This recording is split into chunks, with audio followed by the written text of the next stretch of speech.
Chers adhérents et membres de l'association ASCOP, bonjour. Toujours, c'est de la ville de Strasbourg où j'ai assisté au nom de l'association ASCOP au congrès international de pharmacie clinique organisé par la SFPC, Société de pharmacie française de pharmacie clinique. Et je suis présent aujourd'hui avec notre cher président, professeur Stéphane Honoré, que je remercie pour cet entretien et surtout, bien évidemment, lui poser la question, est-ce que le congrès de Strasbourg pour cette année a atteint ses objectifs et est-ce que c'est comme ça que vous l'imaginez? Alors d'abord, bonjour à tous de l'autre côté de la Méditerranée. Moi, je suis de Marseille, donc c'est pas très loin. Oui, le congrès s'est très bien passé. Alors, on avait prévu un programme très dense, mais qui a, je pense, atteint ses objectifs. Le niveau est beaucoup monté, je pense que vous avez pu le voir. Hein. Je le confirme. Est beaucoup monté, même par rapport à la version Marseille il y a 2 ans. J'ai eu de très bons retours de tous les congressistes, la qualité des intervenants, le fait de se revoir après 2 ans d'enfermement Covid.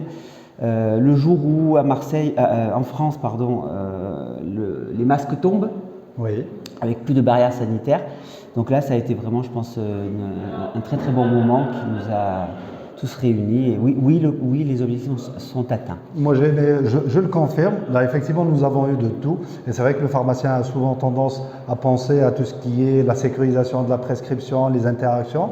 Mais il n'y avait pas que. Donc, nous avons effectivement, moi, en tant que congressiste, appris que les pratiques du pharmacien sont en train d'évoluer sur le plan même juridique. Donc, il y a de nouvelles lois qui sont arrivées et qui donnent vraiment plus de prestations pharmaceutiques aux pharmaciens. Donc, est-ce que tu peux nous en parler un peu? Alors oui, effectivement, nous avons eu, alors il y a plusieurs aspects. Nous avons eu d'abord des évolutions réglementaires, législatives et réglementaires où la pharmacie clinique a été introduite dans la mission des PUI au niveau de la loi. Ça, c'était en 2016. En 2019, on a eu un décret qui a précisé les actes de pharmacie clinique qui peuvent être faites dans une PUI, mais en parallèle, il y a eu des modifications en ville aussi pour les formations d'officine.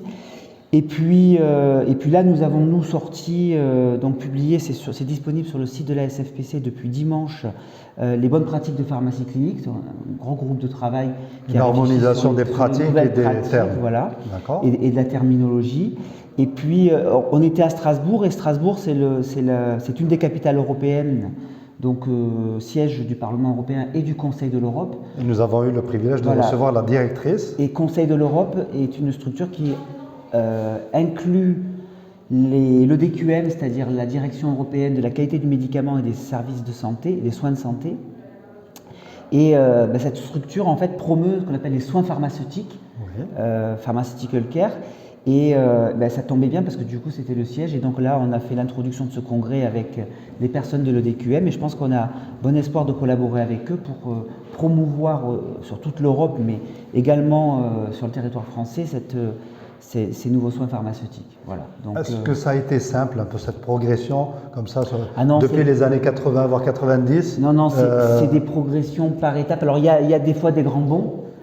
Mais c'est des progressions par étapes.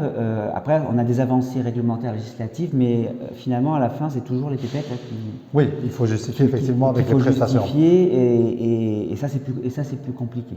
Surtout quand on sort d'une crise sanitaire et que les caisses sont vides. Bon, voilà. Et ça a été quand même une opportunité pour le pharmacien, si je ne me trompe pas, pour montrer effectivement qu'il a des compétences cliniques aussi. Je pense que chez vous aussi, j'imagine. Pour la vaccination, entre autres. Pour la vaccination, pour l'organisation des réanimations, etc. Il y a eu énormément d'implications des pharmaciens avec les médecins dans les services, et ça a monté effectivement la visibilité du pharmacien hospitalier et officinaux.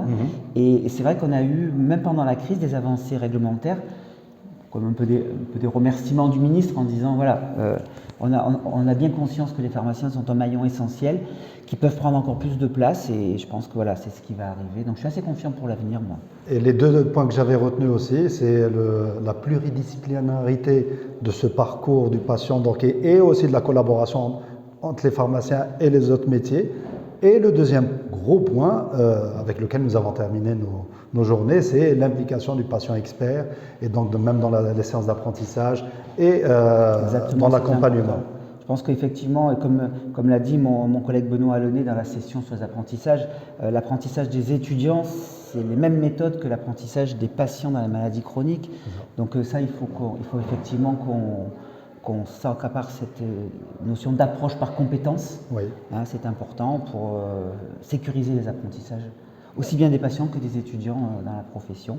Et l'interprofessionnalité, oui, je pense que maintenant on n'imagine plus les parcours avec des parcours isolés, des exercices isolés du pharmacien, du médecin, mais vraiment de la collaboration. On a eu quelques exemples même dans les pays anglo-saxons qui montrent bien voilà, cette interpénétration des professionnels de santé avec des zones communes d'exercice. Et demain, je pense que c'est l'avenir, oui. Et j'ai vu que la e-pharmacie permet aussi cette imbrication des différentes compétences. Et c'est un outil qui permet effectivement de communiquer plus facilement. Alors, ce sont des outils, ils ne sont pas tous encore hyper opérationnels. Hein, peut-être voilà, c'est des initiatives régionales. Voilà, ils se développent de plus en plus. Mais là, c'est pareil, ces outils, après, il y en a certains qui sont plus chers que d'autres. Forcément. Il faut les financer, voilà. Et donc là, effectivement, je reconnais en tant que témoin que la SFPC a fait énormément émerger aussi ces autres compétences autres que la gestion. Hein. Malheureusement, en Algérie, on est toujours sur cette optique. Nous y sommes toujours aussi. Par contre, la pharmacie a pris, comme la pharmacie clinique, la compétence en dehors de la gestion et vraiment commence à s'ancrer correctement. Donc, vraiment bravo pour ce congrès. Et là, c'est vrai qu'on s'oriente aussi, je rajoute un point qui me paraît important chez nous.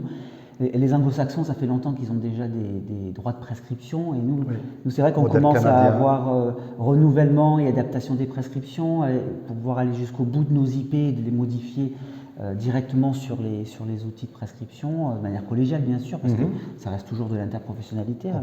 Mais voilà, ce sont des évolutions qu'on est en train de travailler et ça, ça positionne le pharmacien vraiment avec le patient jusqu'à la décision thérapeutique aussi. Chez nous, c'est des évolutions. Bravo, vraiment bravo. Et puis effectivement, avec, on va dire, pas déception, mais c'est ça, avec un pincement au cœur, j'ai appris aujourd'hui que peut-être tu allais céder maintenant, parce qu'il y a de nouvelles élections à la SCOP, à la SFPC. Ça fait effectivement 9 ans que je suis à la SFPC, 4 ans et demi trésorier, 4 ans et demi président.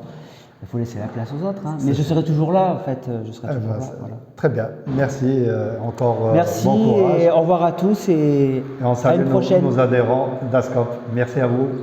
À bientôt.